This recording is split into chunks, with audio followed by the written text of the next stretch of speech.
has a role.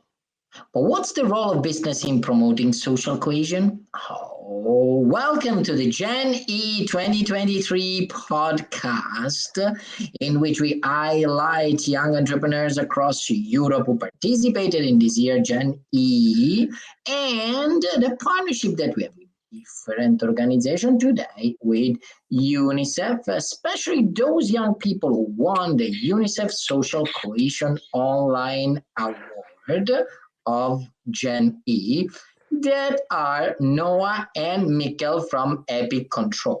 And I'm also very happy to have here with me a fellow Italian, Gabriele Fontana, the Regional Health Advisor at the UNICEF Regional Office for Europe and Central Asia. Hello, Gabriele. Hello, thank you for having me. So before we move to the heart of this discussion and of this podcast, what are we going to do is one thing. We are going to share. Yes, share. We are going to share our experiences. We're going to share some advices here and there. But what you need to do is also sharing this podcast that we are going to see on Spotify and on YouTube. Let's go. Let's run the role of business in promoting social cohesion. Epi-CTRL. Noah, Mikkel, hello. How are you doing today? We're doing fine. We're doing good. Thank you for having us. Thank you. It's our pleasure. So you won the UNICEF Social Cohesion Online Award. So tell us a little bit more. What is Epi-CTRL? And also, I heard you're now launching also partnership with the Danish Epilepsy Association. Tell us a little bit about this journey. Well, Epi-CTRL was started by me, Mikkel, and our other partner, Matthias, who couldn't be here today, unfortunately. But the entire idea with Epi-CTRL is to help families and individuals with epilepsy, specializing in children, in families who have a child with epilepsy, and trying to, with the help of new technology, to make their everyday lives easier and to bring a kind of more equality to their to enhance the quality of their life through a personalized seizure detecting device that we are currently developing. It's a personalized device. Can you describe how this personalized device is? Maybe Noah, you can tell us a bit. Yes. So if you can see it kind of like, you can look at epilepsy, the seizures and the small signals that the body sends out. If you look at from a mathematic perspective, you can see that each individual with epilepsy has an equation for when is their body experiencing a seizure and when is their body not experiencing a seizure.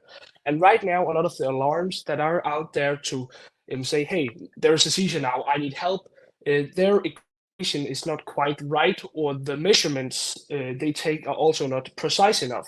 So if we can go in with the help of machine learning and find this individual equation for each person with epilepsy, we can be much more precise about both when there is a seizure and when there is not, and also with the treatment of their epilepsy. You can look at how does their body react to these seizures, and also we want to implement a first aid directions, so their mobile device will explain how to provide first aid for these individuals when they have a seizure, to reduce the risk of injury that happens under these seizures. I'm amazed about how many aspects you thought about it. So it's not only the device, but you really looked at the whole journey and how the challenges that happen there will capture the attention probably of UNICEF and the UNICEF jury. How do you find this innovative, Gabriele? Well, I think first of all, congratulations to Mikkel and Noah Thank you. for not just Thank for you. winning the award, but for everything that is behind it. You see, you are young people trying to make a difference, trying to succeed with sustainable solutions as entrepreneurs, but at the same time, trying to make a difference for people. And you mentioned it. I know that this is something that also touches your life directly and the life of your family. But there are many children that experience epilepsy. A third of them don't benefit completely from the treatment. And so predicting when they're going to have an epileptic crisis would dramatically reduce the anxiety of these children and their families, would improve exponentially their quality of life. And I know that there are several ways of measure the EEG waves and try to understand what are the signals of the body to predict, and not all systems are working yet. It's a work in progress from a scientific point of view. So you're managing so many complexities. You're going in the direction of personalized medicine, artificial intelligence, entrepreneurship, making a difference for children. I mean, what's not to like?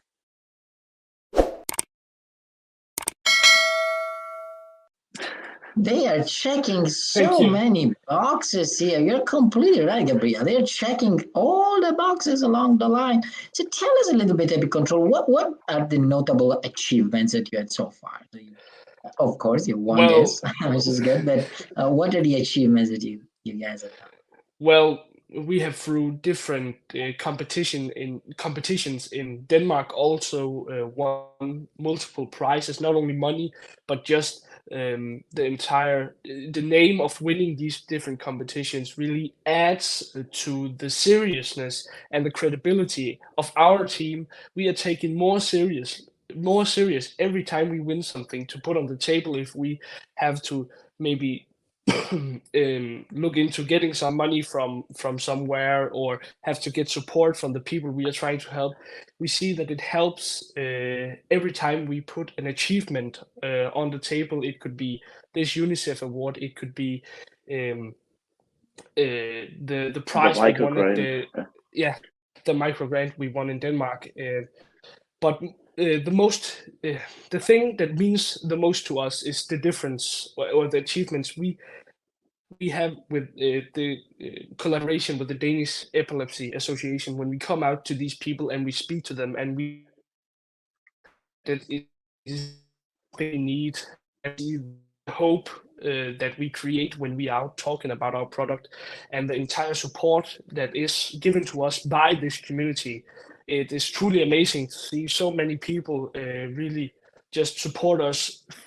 Probably because it is needed, indeed. It is so much in need, and people, obviously, those who have in their relative circle, they understand the challenges that come.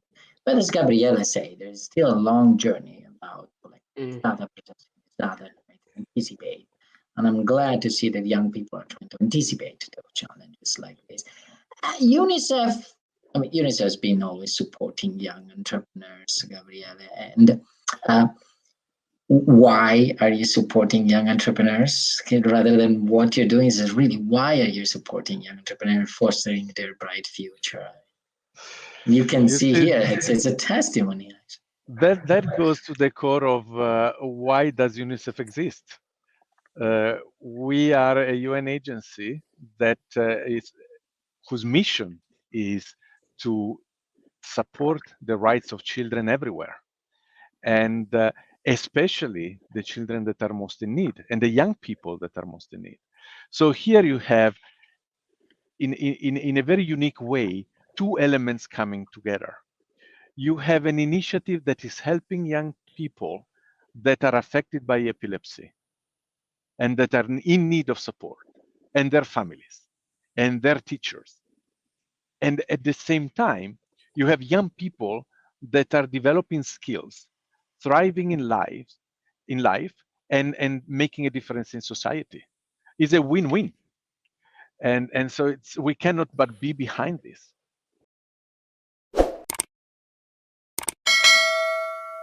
Checking boxes, a win-win here. What an amazing partnerships that we have between JA and UNICEF on this project, and seeing and highlighting these young people, young entrepreneurs who are really bringing us into the future, but always looking at the impact that their ideas are having into today's society. So what's next in your entrepreneurial journey, Epi-CTRL?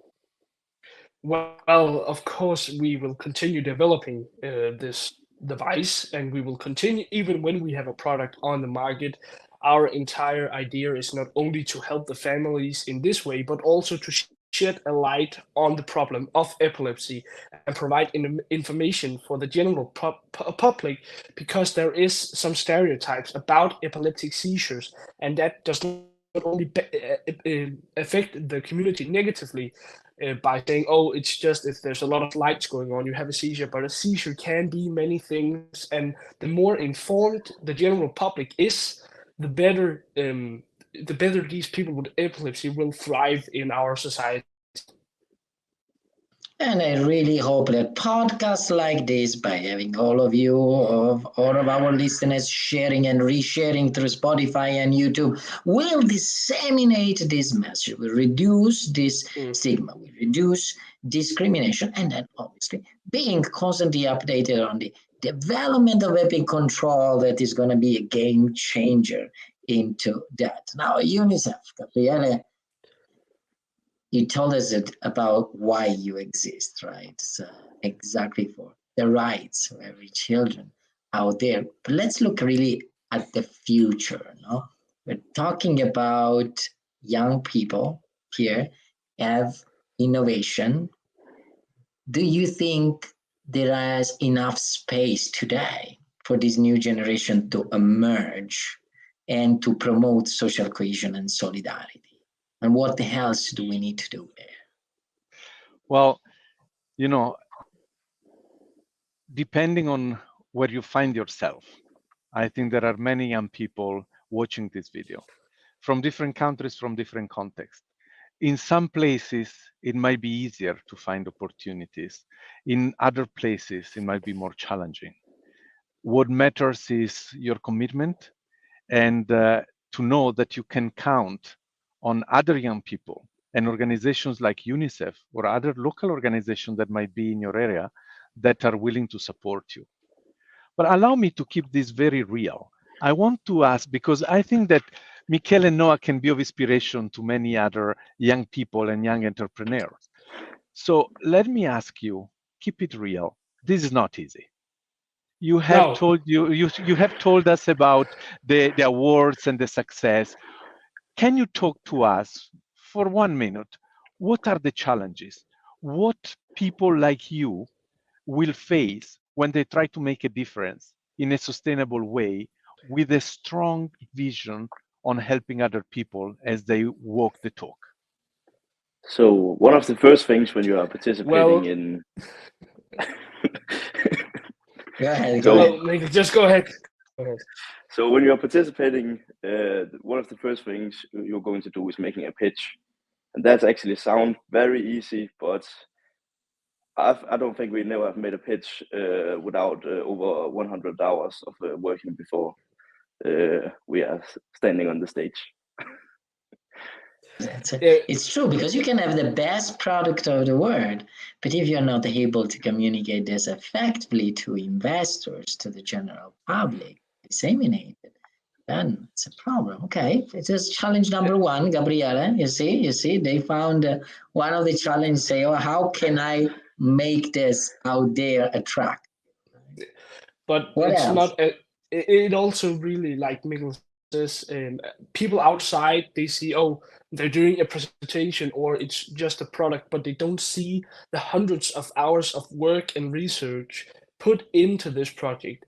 It requires sheer discipline, not only motivation, but also discipline when you don't want to work, when you don't want to get up. It requires so much of not you as a person, but also your time. You have to be completely dedicated and disciplined to work on this project, because if you don't do that, somebody is gonna get ahead of you. You have to constantly be working, constantly thinking.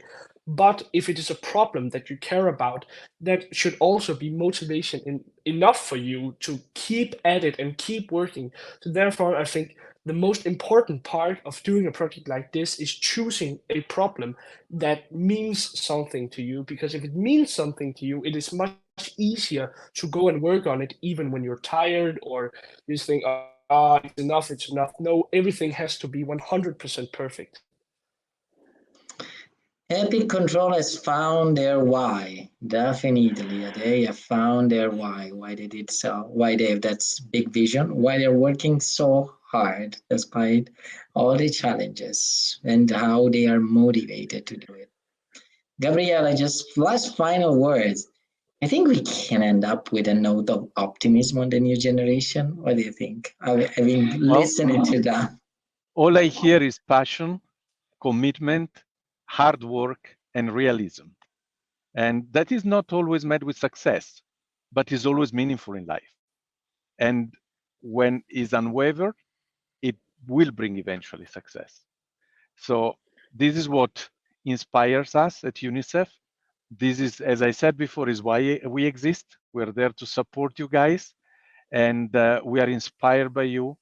And hopefully, we'll see you making a huge difference. And this is just the first step of a long adventure that you have ahead of you.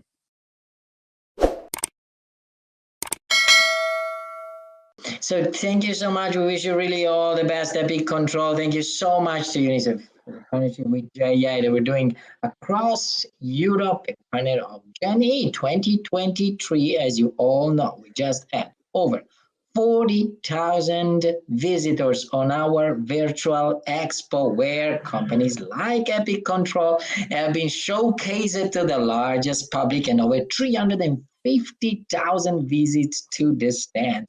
If you haven't checked it out, check it out. expo.geni.eu. For now, that's all on this podcast. The role of business? I don't know about the role of business, but definitely I know that there is a big role in the future for Epi-CTRL. Thank you, everyone. Thank you. Thank you. Bye. Thank you. Bye.